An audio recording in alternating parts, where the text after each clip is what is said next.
Bismillahirrahmanirrahim. Assalamualaikum warahmatullahi wabarakatuh.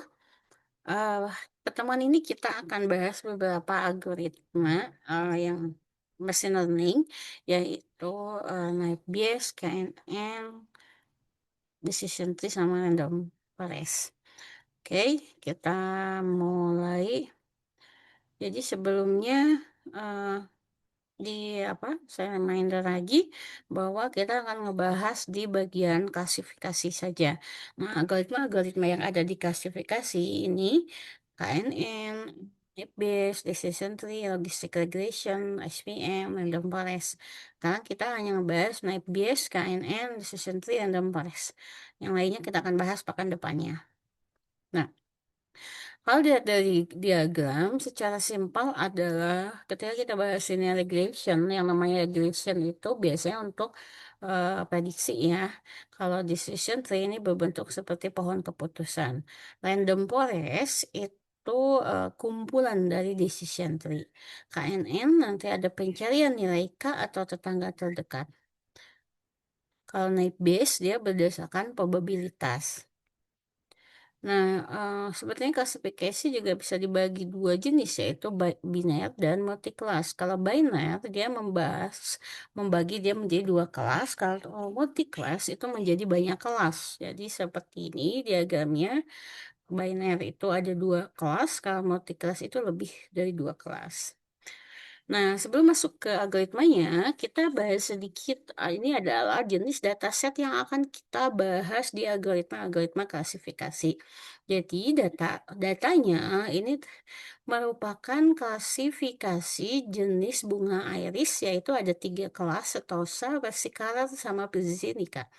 Nah, ini dibedakan, tiga kelas ini dibedakan berdasarkan panjang sepal dan panjang petal. Jadi, sepal dan petal itu adalah panjang bunga mahkotanya, seperti dilihat pada gambar. Perbedaan panjang sepal dan petal ya itu itu dijadikan dasar sebagai eh, dasar untuk melakukan klasifikasi menjadi tiga kelas. Di sini contohnya kalau panjang sepalnya 5 dan lebar petalnya 3,5, kemudian panjang petalnya 1,4 dan lebar petalnya 0,2, maka dia masuk dalam jenis setosa.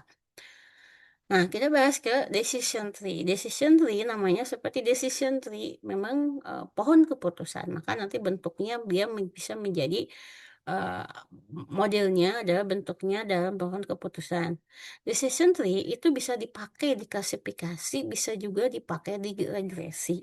Tujuannya yang namanya klasifikasi yang mengklasifikasikan. Kalau di regresi, maka dia memprediksi. Nah, kita akan lihat jenis eh kita akan lihat jenis-jenis node pada pada si eh, decision tree. Nah, node awal ini juga sebenarnya decision node. Disebut root node itu kalau kita pohon kan akar tuh paling bawah tuh ya. Itu node awalnya rapi, root node itu merupakan sebuah decision node yang ada di awal. Decision node itu dibagi lagi menjadi cabang-cabang. Ini namanya branch atau cabang di sini.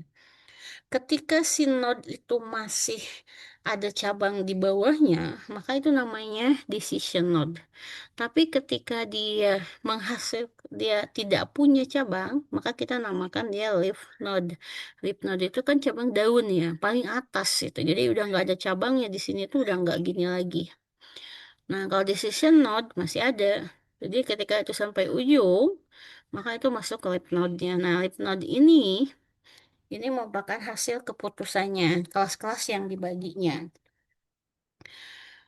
Nah, kenapa sih decision tree itu sering dipakai? Karena memang itu eh, suatu be- suatu cara manusia berpikir yang mudah dimengerti gitu dan menunjukkan struktur seperti pohon. Jadi kalau misalnya ini kita baca contohnya ya, apakah saya kehabisan sampo? Enggak, misalnya. Ya udah nggak apa-apa. Tapi kalau iya, baru ngecek lagi, hujan nggak sih? Kalau hujan, maka ya udah nggak usah pergi di rumah aja gitu. Tapi kalau nggak hujan, yuk kita pergi ke warung gitu untuk beli. Nah, ini contoh kasus yang lain juga. Jadi misalnya ini adalah contoh kasus apa kita mau main misalnya badminton gitu ya, atau mau main golf atau apa. Dicek dulu suhunya gimana. Kalau di sini, kalau suhunya misalnya agak mild itu sejuk ya, bukan lebih dingin, kemudian panas gitu ya, sunny gitu, atau bersinar cerah, kemudian kelembaban 80 dan dia berangin, maka main, oh iya, oke main gitu. Kalau suhunya panas, cerah juga, kelembaban 75, berangin, iya, maka enggak dia nggak main. Kenapa? Karena dia berangin dan panas sekali, gitu nggak main. Nah, itu data-data ini diambil kalau di sini dari misalnya pertanyaan, wawancara, hasil kuesioner gitu ya, atau parameter-parameter lainnya. Nah, dari situ dataset itu kita bisa mengambil ini eh apa? Dicek oh, bagaimana kita memutuskan kita main atau enggak. Kita cek outlooknya kelihatannya gimana, hujan apa cerah gitu. Kalau hujan, dicek lagi berangin enggak gitu. Kalau iya, berarti enggak main. Kalau tadi misalnya apa sunny, dicek kelembabannya. Kalau lebih dari 75, iya. Kalau kurang dari 75, iya. Kalau lebih dari 75, ada yang iya, ada yang enggak. Itu hasil dataset yang tadi. Atau juga misalnya ini mau ngecek apakah dia pelanggan yang baik atau tidak, misalnya ya, lihat dari usia. Kemudian dicek lagi gendernya gimana, female atau male. Kalau female, enggak deh, kayaknya bukan pelanggan. Bukan yang punya kans untuk jadi pelanggan. Kalau male, dicek lagi payment metodenya. Ini parameter-parameternya. Nah, itu dari situ bagaimana kita tahu misalnya dari sini kan ini banyaknya ada temperatur, ada outlook, ada humidity, ada windy. Kenapa sih yang di atas outlook gitu? Kenapa enggak humidity? Kenapa yang utama outlook? Itu dilihat dari parameter. Ada metrik-metrik untuk split, yaitu pakai gini, pakai entropy, dan ada lagi pakai variance seduction. Ini rumusnya seperti ini. Kalau pada eh, apa entropi itu biasanya pada jenis algoritma decision tree ID3. Kalau pada gini itu biasanya pakai COT. Kalau gain ratio ini biasanya untuk decision tree jenisnya C4.5 gitu. Ah, nah, decision tree tadi gampang ya, gampang dijelaskan, gampang dipahami. Jadi ketika kita dapat model seperti persoalan keputusan, kita bisa menganalisis, oh ini artinya begini gitu ya. Kemudian dia tidak memerlukan normalisasi data. Kalau apa? Kalau data imbalance pada decision tree itu kita nggak perlu membalancekan. Karena ya udah kita lihat aja, dicek aja banyaknya mana, mayoritas kemana. Kemudian decision tree bisa menangani data numerik seperti yang tadi tuh. Eh, Kelembabannya lebih dari 75 atau kurang dari 75. Itu data numerik. Kalau kategorik misalnya, ini cuacanya hujan apa cerah. Itu kategorik. Sayangnya decision tree itu rentan terhadap overfitting karena memang ya tadi karena dia mengikuti alurnya. Kalau ini banyakannya enggak deh, ya udah enggak gitu. Jadi ketika nanti mau kita testing hasilnya bagus gitu. Maka rentan gitu, rentan. Bagus itu bukan berarti jelek juga kalau bagus terus gitu, tapi bisa jadi ada kemungkinan rentan terhadap overfitting. Jadi kalau Anda nanti mau pakai decision tree harus ada pengujian lain supaya menjelaskan bahwa hasil Anda itu nggak overfitting. Nah, kita akan lihat bagaimana di overfittingnya, decision tree-nya di Python-nya.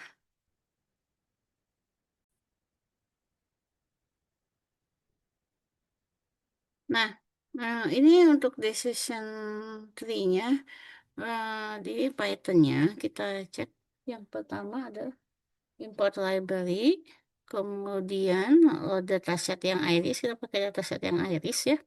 Kita bagi menjadi data latih dan data uji. Ini testing size-nya 0,3. Langkah yang keempatnya baru kita masuk ke model decision tree-nya. Nah, ini ternyata didapat akurasinya 1 atau 10%. Nah, ini modelnya seperti ini. Nah, ini satu decision tree. Nah, ini berbasis pada gini. Jadi, ternyata yang paling atas, yang paling mendominasi adalah peta lengthnya. Yang paling tinggi adalah peta lengthnya, karena ini mendominasi dengan nilai gini yang lebih besar gitu ya. Jadi, kemudian ini tadi decision decision node-nya, kemudian ini kelas pesetosanya itu jadi apa namanya? Jadi kelas jadi leaf node-nya. Kita bisa mengganti di sini ya, misalnya datasetnya, testingnya, kita bagi dia menjadi eh, apa ya, 80-20 misalnya. Kemudian kita bisa ganti, kalau tadi pakai gini, ini kita ganti entropi, pakai entropi. Nah, tadi kan aku kasih 1% ya, kalau 0,3 dan gini gitu. Nah, kalau kita ganti dia tadi testing size-nya jadi 20-80, 20%, 80%, dan tadi berbasis pada entropi, bukan gini, maka eh, kita bisa cek dia akurasinya masih satu. Dan ini lebih banyak, apa namanya, petalingnya tetap mendominasi gitu. Jadi sebenarnya ketika decision tree, Anda bisa ganti-ganti ini entropinya atau gininya, kemudian testing size-nya. Anda harus lakukan variasi testing size, kemudian lakukan variasi metrik yang dipakainya, bisa entropi, bisa gini, bisa indeks rasio gitu.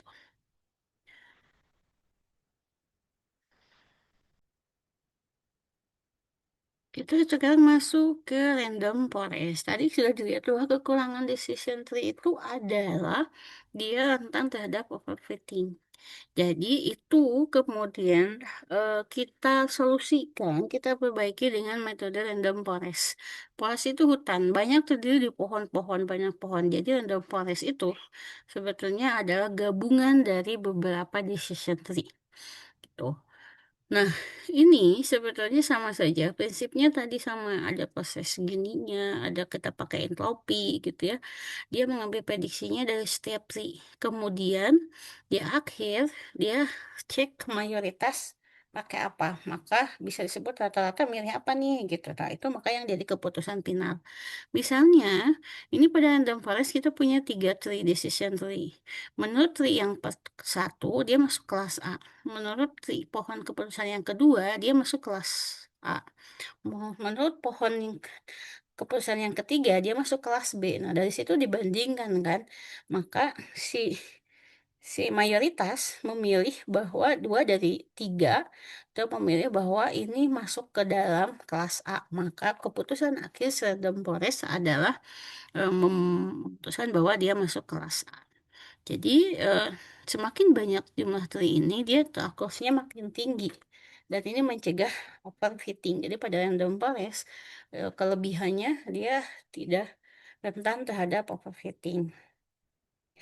Nah, eh, karena tadi dia menggabungkan sejumlah decision tree, kemudian dia membuat prediksi, maka kelemahannya dia cenderung lebih lambat karena dia harus bekerja pada dataset yang besar. Nah, supaya bisa meningkatkan akurasi modelnya dan tadi menghindari adanya overfitting sehingga komputasinya memorinya lebih banyak, cenderung lebih lambat dari waktu komputasinya gitu, tapi hasilnya lebih akurat. Jadi kalau Anda pakai data set yang besar, baiknya tidak pakai decision tree, tapi pakai random forest. Nah, dari random forest itu nanti di bawahnya diturunkan lagi menjadi decision tree yang metriknya bisa kita variasikan. Tadi ada berbasis gini, berbasis entropi, berbasis show index gitu ya. Nah, jadi eh, ini ini contoh untuk random forest. Ada tiga tree di sini ya. Eh, kemudian dia cek masing-masing decision tree itu eh, dia masuk ke kelas yang mana misalnya. Nah, dari situ maka dia akan dapat keputusan. kalau nanti ada dataset ketika di-testing itu mau pilih yang mana gitu ya. Oke, kita sekarang masuk ke yang apa namanya, dataset yang, kita akan masuk ke random forest berbasis Python ya. Oke, kita cek, yang kalau kita menggunakan data random forest yang Python ya, kita masih pakai data yang Iris yang tadi. Pertama lakukan, speed data, kemudian, nah ini n estimator itu adalah jumlah, decision tree yang akan mau kita pakai. Misalnya kalau ada 100 kita tulis 100, kalau ini 50. Nah, kemudian lakukan evaluasi model, cek confusion matrix, kemudian, hasilnya seperti apa. Ini kalau pakai decision tree yang 50 dengan speed data 3070, hasil akurasinya adalah 1. Jadi semuanya sesuai gitu ya, semuanya akurat gitu. Sekarang kalau misalnya kita cek ininya testing saja 1%, kemudian si pohonnya kita cek 100, maka, kemungkinannya apakah akurasinya akan berbeda. Kita lihat di sini, akurasinya kalau tadi, 100% ya. Kalau yang ini dia jadi berapa? Tunggu. Ternyata masih 1%. Ternyata masih 1%, gitu. Karena memang ini datasetnya kecil, jadi, kalau dataset kecil, maka overfitting-nya kemungkinan akan, gede. Tapi kalau Anda pakai, kalau pakai dataset yang lebih besar tentu akan ada perbedaan lagi. Nah, terus kemudian modelnya seperti apa? Kalau tadi kan decision tree saat menampilkan 1 ya. Kalau ini karena dia tadi saya bilang 100 ya, ada 100 maka paling kita bisa nampilnya satu-satu gitu. Ini tree yang ke 0 ya. Nah, kalau misalnya saya pengen cek tree yang ke 10 apakah, sama atau tidak. Saya nggak cek juga apakah tadi sama. Beda sih kalau dari gambarnya kan bedaan ini. Tree yang pohon yang ke-10 atau ke-11 karena kita nulisnya N-1 ya. Oke, kita balik ke algoritma yang lainnya. Nah, satu lagi algoritma naib Bayes, yaitu dia algoritma yang berbasis kepada teorema Bayes. Ini rumus teorema Bayesnya. Dia asumsinya naif. Naif itu apa ya? Selesainya. Jadi bahwa fitur-fitur itu bersifat independen satu sama lain. Jadi artinya tidak tergantung pada yang lain. Misalnya tadi kalau di data iris itu panjang petal dengan lebar petal itu nggak saling bergantung gitu. Padahal kan sebetulnya pada kondisinya itu saling bergantung biasanya, saling berpengaruhi gitu. Nah, untuk naik base ini cocok untuk data dengan fitur yang banyak. Jadi, misalnya kalau tadi kan data iris itu kan ada lebar petal, panjang petal, lebar sepal, panjang sepal itu ada 4 ya. Tapi kalau misalnya parameternya ada 10, nah naik base ini cocok untuk diaplikasikan. Ini rumus untuk eh, naik base-nya teorema base-nya. Jadi dia menghitung probabilitas sebetulnya. Probabilitas si ini misalnya data apa satu data ini dia cocok ke kelas A apa ke kelas B. Kalau probabilitasnya lebih besar ke A, maka dia masuk dalam kelas A gitu. Nah, kita lihat contoh perhitungan langkah-langkahnya. Pertama, hitung probabilitas awal, kemudian hitung probabilitas fitur per kelas, kemudian kalikan semua probabilitas, dan pilih kelas dengan probabilitas terbanyak. Misalnya ini, kita punya data seperti ini.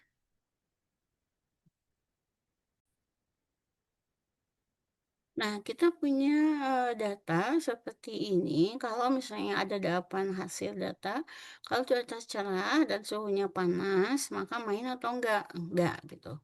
Nah, jadi fiturnya adalah cuaca dan suhu. Target atau labelnya main dan tidak, ya. Nah, kita cek apakah kalau kondisinya cuacanya cerah dan suhunya dingin, maka dia akan main atau enggak ya, gitu. Nah, tahu karena kalau dari sini kan cuaca cerah, suhu dingin. Cuaca cerah, suhu dingin, cerah dingin, itu ada yang jawab tidak, tapi ada yang jawab iya, gitu. Ini kita lihat kalau misalkan naik base, dia masuknya ke mana. Pertama, hitung probabilitas prior. Tadi kan yang ini, yang main, yang iya, ada 5, yang 2, 3, 4, 5, ada 5, yang tidak ada 3, gitu. Maka probabilitas yang iya adalah 5/8 dan yang tidak 3/8. Kemudian hitung probabilitas kondisionalnya. Pertama kan tadi kalau cuaca cerah kan ditanyanya adalah cuaca cerah dan suhu dingin. Maka probabilitas cuaca yang cerah dan iya itu ada 1 ya. Ini cerah dan iya itu 1 dan yang total iyahnya 5. Jadi cerah dan iya 1/5. Kalau suhunya sangat dingin, dingin dan iya itu ada 2, maka totalnya 2 dari 5. Untuk kelas tidak sama yang cerah itu 2/3 ya. Yang cerah dan tidak adalah 2 dan dari 3. Kalau yang dingin dan tidak itu ada 1. Jadi 1/3. Nah, setelah itu kita kalikan tadi hitung probabilitas posteriornya. Untuk kelas iya tinggal dikali 5/8 dikali 1/5 dikali 25. 0,05. Kalau untuk kelas tidak, hasilnya 0,0833. Karena yang tidak itu lebih banyak, 0,08 dibandingkan yang iya 0,05, maka kesimpulannya dia prediksinya tidak main gitu. Itu yang jenis night base. Nah, perhitungan manualnya. Jenis-jenis night base kita bisa pakai Gaussian, kita bisa pakai multinomial sama binary night base. Nah, ini kalau Gaussian night base, ini contoh untuk apa rumusnya. Kalau tadi kan probabilitasnya seperti tadi ya, dihitung perhitungan seperti tadi. Kalau Gaussian kita pakai rumus yang night base-nya yang eh, rumus yang likelihood ya, seperti ini. Kalau kita mau hanya mengklasifikasikan, contohnya ini cocok kalau kita hanya mengklasifikasikan hanya panjang kelopak aja atau lebar sepal. Jadi bin B apa namanya, 2 kelas gitu ya, pembagian 2 kelas gitu. Kemudian kalau multinomial itu cocok dengan data diskrit seperti jumlah kemunculan kata. Jadi datanya diskrit gitu ya. Nah, biasanya untuk klasifikasi teks yang digunakan itu pakainya multinomial. Ada lagi Bernoulli. Kalau datanya biner, fiturnya hanya 0 dan tidak. Misalnya klasifikasi spam gitu ya, klasifikasi hanya biasanya ini hanya untuk yang 2 kelas biner aja, 0 atau 1 kelasnya. Ada lagi komplement night base, yaitu varian dari multinomial night base. Nah, bisa disebut kita bagi untuk Gaussian, multinomial, Bernoulli, sama komplement. Biasanya yang kita pakai itu biasanya kalau data numerik itu ya Gaussian. Kalau misalnya untuk spawn filtering, presence absence upload, kita pakai Bernoulli. Jadi klasifikasi irisnya kita pakai Gaussian. Nanti kita cek di Python-nya.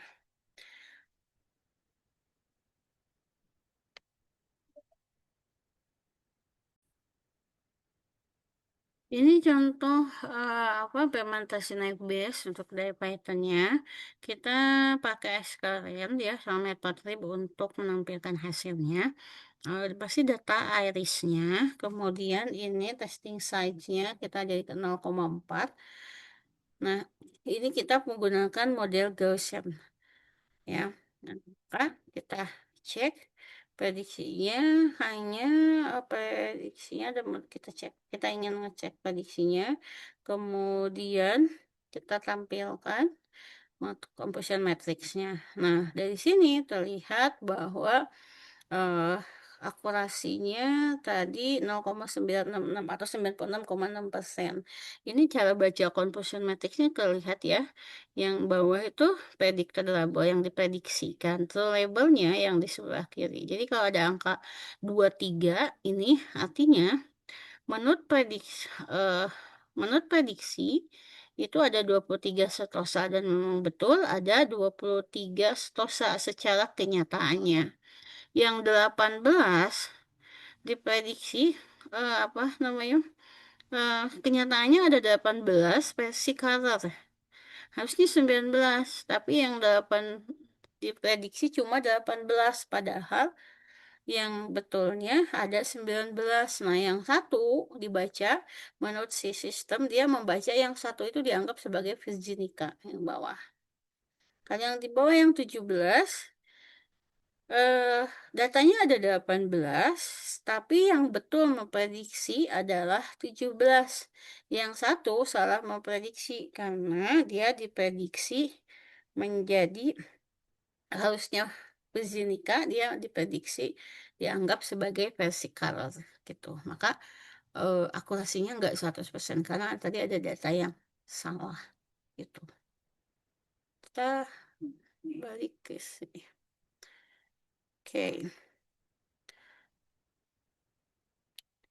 Nah, itu uh, naik base. Sekarang kita masuk ke KNN. KNN dianggap sebagai algoritma yang lazy learning, malas untuk belajar gitu. Karena saat training dia nggak bangun model, dia hanya menyimpan data latih sehingga dia lebih cepat sebetulnya. Nah, KNN dia menghitung jarak mana yang paling dekat gitu. Maka dia memilih dari tetangga terdekat dan memutuskan kelas terbanyak di antara mereka. Jadi kalau dia misalnya sebelah kita, tetangga kita itu lebih dekat ke kita, apa lebih dekat ke tetangga yang sebelah sana gitu. Ternyata lebih dekat ke tetangga yang sana. Oh, berarti itu kaum yang sana gitu. Logikanya lebih seperti itu. Nah, jadi tahapannya seperti ini. Kita mulai dari inisial data. Ini yang ada kelompok bintang, ada kelompok segitiga. Nah, ada data yang kuning, ini masuk ke mana ya? Gitu. Nah, pada KNN, dia akan menghitung semua jarak ke tetangga terdekat. Ini ada 6 tetangga terdekat. Dia akan menghitung semua ke tetangga terdekat.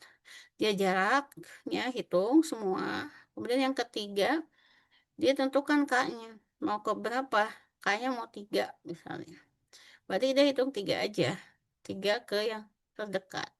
Nah, setelah kita hitung yang terdekat itu mana yang paling dekat? Ternyata yang ke bintang misalnya. Walaupun yang 2 itu adalah banyak, maksudnya yang 2 itu jenis segitiga. Kelompok segitiga yang satu bintang cuma satu, tapi karena dia yang terdekat ke bintang, maka yang kuning ini masuk dalam kelompok bintang. Nah, langkahnya tadi, tentukan nilai K. Nanti bagaimana kita menghitungkan, nanti kita bahas di slide selanjutnya. Kemudian hitung jarak. Bagaimana hitung jarak, nanti ada beberapa metodenya. Kemudian ambil K tetangga terdekat. Setelah dihitung jarak, mana yang terdekat tuh ada berapa. Misalnya.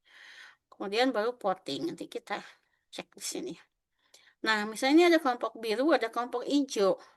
Yang merah, nggak tahu dia mau kemana. Ketika kita memilih K yang 3, maka yang merah itu ternyata dekat dengan yang hijau. Maka dia masuk ke kelas yang hijau. Tapi kalau K-nya 5, karena dia ngitung ada 1, 2, 3, 4, 5 yang dibuletin, ternyata lebih dekat ke yang sebelah ke yang biru, maka dia masuk kelas biru. Nah, bagaimana kita memilih yang K? Karena ini penentuan pada KNN adalah penentuan K-nya yang paling penting. Kalau K-nya kecil, maka dia ada risiko overfitting. Karena ya kalau K-nya 1 ya udah itu aja misalnya tetangga yang paling dekat, yang jadi yang satu terdekat aja gitu. Tapi kalau terlalu besar bisa juga malah terlalu global. Jadi eh, malah ngelihat yang jauhnya. Tuh. Jadi pemilihan K itu harus hati-hati. Nah, bagaimana kita memilih K? Ada 3 metode, ada cross validation atau validasi silang. Nah, ini kita eh, kemudian ada elbow method ya. Elbow itu kayak apa ya, ada menurun, ada siku gitu ya. Nanti kita cek di slide selanjutnya. Nah, ini cross validation. Jadi validasi silang. Jadi kita cek di model testing. Ini metode yang paling banyak bisa dipakai. Tapi itu termasuk metode yang cukup menyita waktu. Karena kita harus cek. Misalnya ini kalau keyword cross validation ya, cross validation itu ada keyword cross validation jenisnya masing-masing dengan 5 lipat. Jadi button ke satu kita cek yang 5 ini. Kemudian cek lagi yang 5. Nanti mana yang terbaiknya mana itu yang diambil. Itu pakai cross validation. Kalau pakai elbow method ini eh, pakai nilai kayak values dengan kita hitung error rate-nya. Kemudian kita cek kurvanya, kita hitung kurvanya. Kalau di mana tiba-tiba kurva itu berubah arah, tampak seperti siku, seperti ini yang ditunjuk, maka oh, kalau gitu optimal K-nya adalah 3, karena ini tiba-tiba menyiku. Ada lagi dengan tadi odd values, jadi menghitung nilai ganjil. Biasanya K-nya 1, 3, 5, 7, 9 gitu ya. Biasa yang dipakai. Kenapa ganjil? Kenapa nggak genap? Karena nanti kalau genap, nanti kan ada misalnya dua-duanya sama-sama dekat itu bingung gitu. Kalau seri kan satu dekat, dua jauh. Berarti kita ambil ya satu dekat misalnya gitu. Nah, metode pengukuran jarak, bagaimana kita tahu bahwa satu kelas itu jaraknya dekat? Ada yang namanya metode Euclidean distance. Jadi ini jarak, ngitung jarak garis lurusnya. Itu namanya Euclidean distance. Garis lurusnya kita hitung berapa jaraknya. Ada lagi Manhattan distance. Kenapa disebut Manhattan? Karena ini dianggap sebagai, ini adalah seperti kotak ini adalah sebuah kota yang gede, taxi cab distance namanya. Kalau taksi itu nggak bisa kayak tadi diagonal lurus gitu. Kita hitung jarak enggak. Kita ngitungnya kalau kita mau taksi harus ngikutin jalan besar. Cuma bisa belok kanan, belok kiri aja gitu. Atau lurus ke belakang gitu. Maka disebut dengan Manhattan distance. Karena kota Manhattan itu super sibuk. Dan taksinya cuma bisa walau pengen cepat tapi ya nggak bisa. Cuma bisa lurus kanan kiri gitu. Itu Manhattan distance. Jadi dia ngukurnya kalau ada di ruang berdimensi gitu ya. Nah,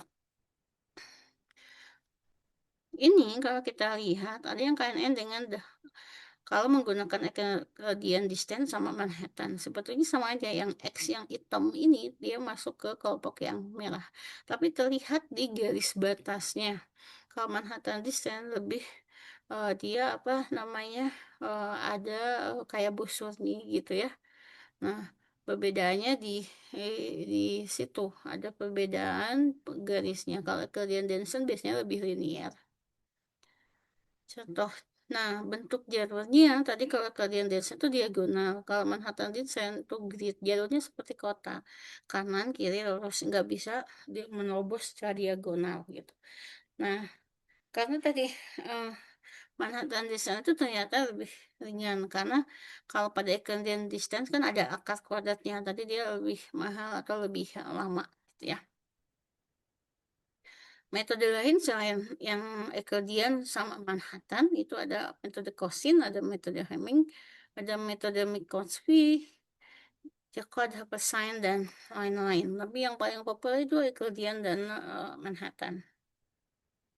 Kelebihannya untuk KNN mudah dipahami dan diimplementasikan, tidak butuh pelatihan eksplisit dan cocok untuk dataset kecil. Kalau banyak, ya itu ngitungnya harus satu-satu kan jaraknya. Jadi kalau banyak itu komputasinya akan sangat lama sekali gitu ya. Karena dia harus menghitung ke semua, jadi makanya tentu dia akan lambat. Apalagi kalau untuk data set yang besar. Oke, kita uh, cek di Python-nya untuk KNN. Nah, eh, untuk KNN, kalau kita pakai dataset yang AIRI sama, kita training juga ini 0,44. Nah, ini kalau KNN-nya kalau K-nya 3, kita latih modelnya, kemudian prediksi, akurasi. Jadi dia udah punya library sendiri, kalian naik bots, classifier ya. Nah, confusion matrixnya seperti ini.